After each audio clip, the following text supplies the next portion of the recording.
سلامونه درنو لیدونکو، نن به له سید بلال فاطمي صاحب څخه د پروني برید چې په کندوز ولایت کې د کابل بانک پر ودانۍ شوی و معلومات او جزئیات واورو. همدارنګه د لوی افغانستان اړوند تازه خبرونه هم واورو. فاطمي صاحب ستړي مشئ، مهرباني تاسو ته غوږ یاست. سلامونه او احترامات مې ومنئ.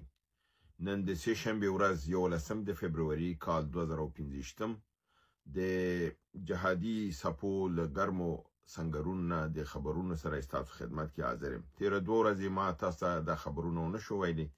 یو ورځ مې د دوستانو پوښتنو ته ځوابونه ویلي او یو ورځ مې د عراق او د ایران او افغانستان په قضیه باندې بحث وکړ.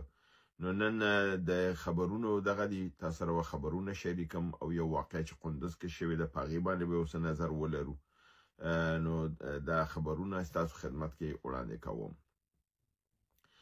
نهم د فبروري ولایت مومن ولسوالۍ صافی دو جنگي قنداري سیمه کې یعنی 13 ورځ 8 د فبروري پر پوځي کم باندې د سپکو درنو وسلو حمله شوې او ځاني مالی مرګ جوړلې پوځیانو ته اړولې ده.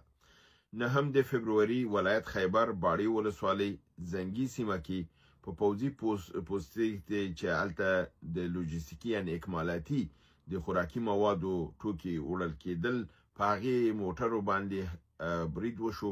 پاغي په ترس کې شپږ عسكر وژل شوي دي، 2 ژوبل شوي دي او موټر ویجاړ شوی دی کاملا. یعنی خوراکي مواد چې دي اکمالاتي هغه پوځیانو ته نه دي رسیدلي. نهم د فبروري شمالي وزیرستان میرعلي ولسوالۍ د پوستې ترڅنګ مجاهدینو د ماین چاودنه وکړه چې په هغه کې پوځیانو عسکرو ته مرګ ژوبله ووختله.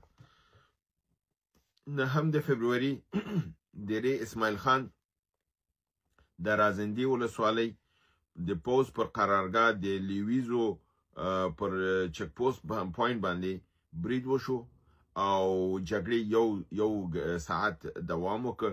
د لیویز چک پوینټ لیزر حمله په نتیجه کې یو عسكر وژل شوی او 4 زخمیان شوي دي. د امدغه پوز پر مرکز د هاوانو مرمۍ ورول شوي دي چې داخل کې د مرکز ولګېدلې او یو شمېر عسکري وژلي او ډېر شمېر نور زخمیان کړي دي. او دا واقعه د 13 ورځې په یعنی د شپې په وخت کې شوې ده او د شپې کامرې هم لمنځه وړل شوي دي. یعنی هلته 2 د شپې کامرې هم د فوجیان درلودلې هغه هم لمنځه وړل شوي دي. لسم د فبروري پیښور ولایت ولسوالۍ د اف آر پیښور ولسوالۍ حسن خیلو سیمه کې اس اس جی کمانډویانو او اف سی په ګډه باندې پر مجاهدینو باندې برید وکړ.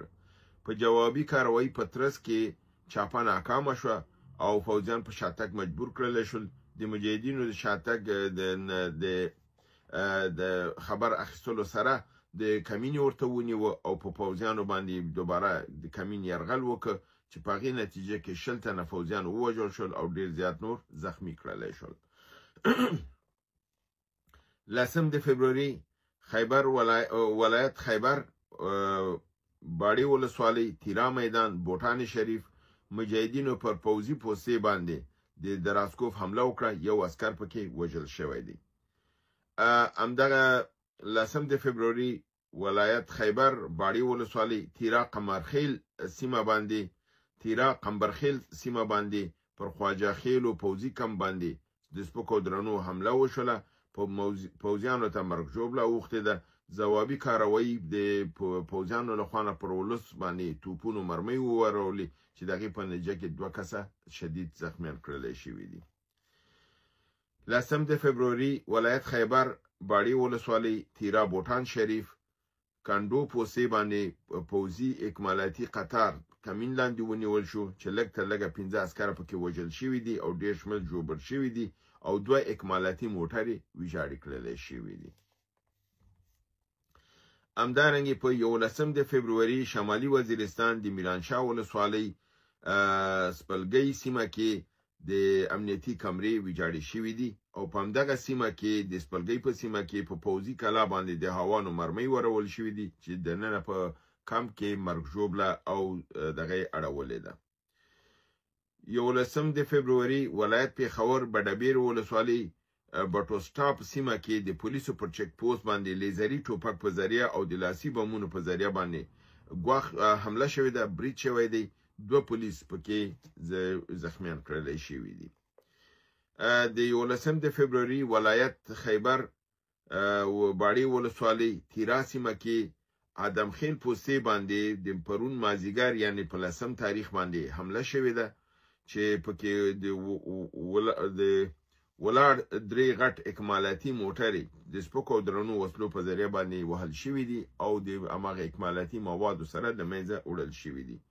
او د تیرا په ډیرو محاذونو کې د پوځیانو د مرکزونه چې دي تر محاصرې لاندې دي او مجاهدینو محاصره کړي دي، یعنی د دغه تګ راتګ امکانات یې بند کړي دي.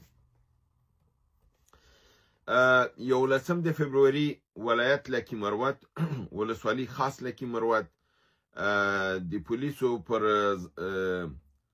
زغروال موټر باندې 13 ورځ غرمې مهال حمله وشوله چې یعنی هلته ورته ماینې پې ورته ایښه او چې هغې باندې دی وختل منفجر شول او مالی او ځاني تلفات یې دښمن ته اړولي دي او دغه د پیسه پوځیانو موټر د منځه تللی دی.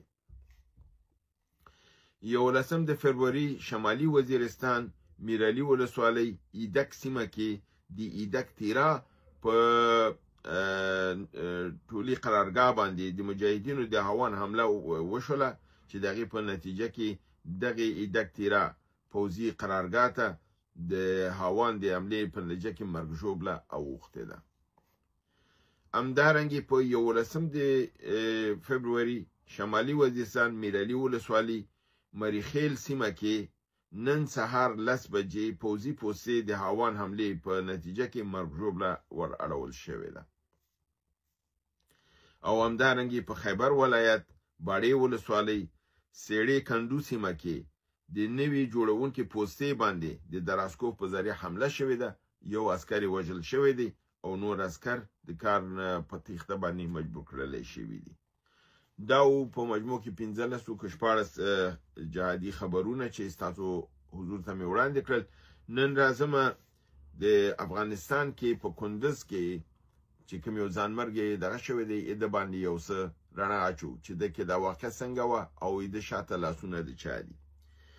دا واقع نن سهار 8:15 د کابل بانک په نږدېوالي کې د کندز ښار په مرکزیت کې شوې ده چې په هغې نتیجه کې 15 محافظین د طالبانو چې هلته د بانک شاوخوا کې وو هغه وژل شوي دي او 7 تنه زخمیان شوي دي. دا خبر د امنیه قمندانۍ د ویان جمعالدین خاکسار په ذریعه ورکړ شوی دی. خو نړیوال خبرونه دا وایي چې نه، مړه 15 تنه دي او زخمیان 15 تنه دي. خو بیا د قمندان امنیې د خوا نه دا خبر هم ورکړ شوی دی چې د عمر 213 قلي اردو روغتون ته زخمیان او مړي رسول شوي دي او هلته د تداوی لاندې دي او مړي په حساب هلته دغه شوي تر څو چې په شناختي وشي. تحقیقات روان دي، تر اوسه کوم څوک په دې بابت نه دی نیول شوی، مګر هم حکومت ویلي دي چې دوی به څېړنه کوي او مجرمین به نیسي. راځو دې ته چې ولې په کندز کې او په بدخشان کې دا جریانات کیږي.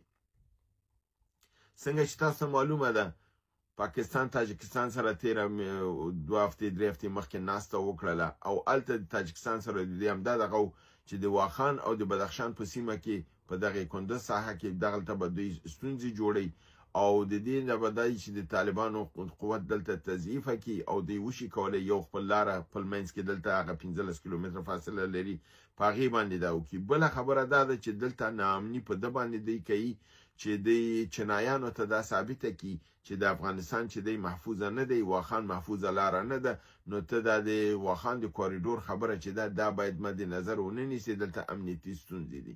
نو د ده لپاره دا امنیتي ستونزې دلته دوی جوړوي. په بدخشان کې هم تاسو ګورئ وخت په وخت باندې ځینې شخړې کوي، تظاهرات کېږي، خلک راپاروي او یو ځانمرګي حمله پر اوسه کال هم هلته وشوله. سږ کال دا دی بیا دوی دغه ځانمرګي حمله په ښار کې په کندز کې کړې ده او په حساب دومره داسې ځای کې هم نه ده کړې چې هغه کوم نظامي مرکز کې کړي یا مجاهدینو ته یا حکومت ته کوم دا کړي دی، په عامو محل کې کړې ده، د بانک سیمې مخې ته یې کړې ده. صرف هدف دا دی چې امنیتي دغه غوښلندې ونیسي او د ښکاره کې چې امنیت نشته دی، کنټرول د نظام د لاسه تللی دی او کېدای شي دا تاسو ته زه اوس نه وایم چې دا حملې به په هغه سیمه کې نورې هم زیاتې شي. یعنې د پاکستان چې دا داعشیان هلته تربیه کوي او دا اکثرا دا څوک ځانمرګي چې کوي دا تاجکستانیان دي، تربیه کوي پاکستان او دغه کندوز او بدخشان او دغه سیمې د هدف لاندې نیسي تر څو دلته د چینایانو د دې چې کومه پروژه ده چې سکهالی د پسرلي راتګ سره دوی په دې سیمه کې به کار وکړي او دغه سیمه کې دا سړکونه او دا به جوړ کړي تر څو د افغانستان او د ترمنځ دغه تجارتي ترانزیت لاره چې دا پرانیستل شي او د افغانستان ستونزه لږه کمه شي. خو پاکستان ټوله هڅه کوي چې دغه ستونزه حل نشي، دغه مشکلات پیدا شي، چینایان په شا لاړ شي. او تاسو وکتل چې تیره ورځ د دوی هغه استازي په ملګرو ملتونو کې په افغانستان باندې دا دغه وکړه چې د داعش او خراسان ډله په افغانستان کې ده، دا ټولې دلته دي، موږ ته ګواښ دي او دا چین ته هم ګواښ دي او روسیې ته هم ګواښ دي او افغانستان لپاره باید نړیوال تدابیر ونیسي. د پاکستان کوشش دا دی چې نړیوال بیا دته وهڅوي چې یو ځلې بیا په افغانستان باندې یرغل وکړي او هغه کوم یرغل چې دته متوجه دی او د ده باندې عتاب د نړیوالو دی د هغه نه ځان بچ کړي او افغانستان یو ځلې بیا په دې جګړې ته ورټېل وهي، دغه د افغانستان نسبي امن چې راغلی دی دا له منځه یوسي او بیرته خپل اهدافو ته ورسیږي چې هغه د پښتونخوا او د خیبر پښتونخوا کې چې کوم انقلابي حرکت اوس روان دی هغه په حساب وتنبوي او هغه ضعیفه کړي.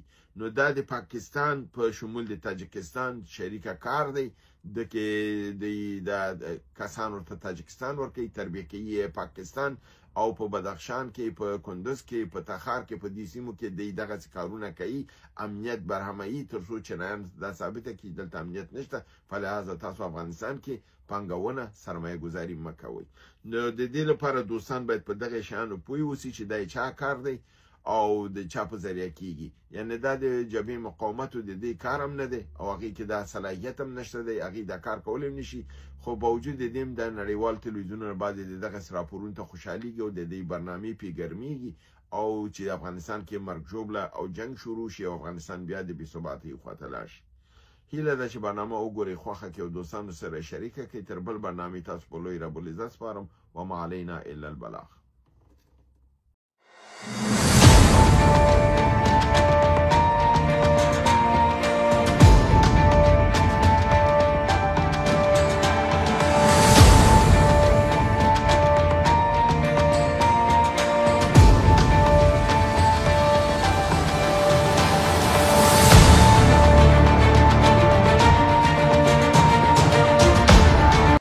چیرې ټي ټي پی پاکستان فتح کړي نو پی ټي ام به څه کوي؟ آیا امارت اسلامي او ټي ټي پی او پی ټي ام به سره یو شي او که بیا به درې مختلفې ډلې وي؟ طالبانو د درې رنګه بیرغ به ومني، د ده چانس شته چې درې رنګه بیرغ به ومنل شي.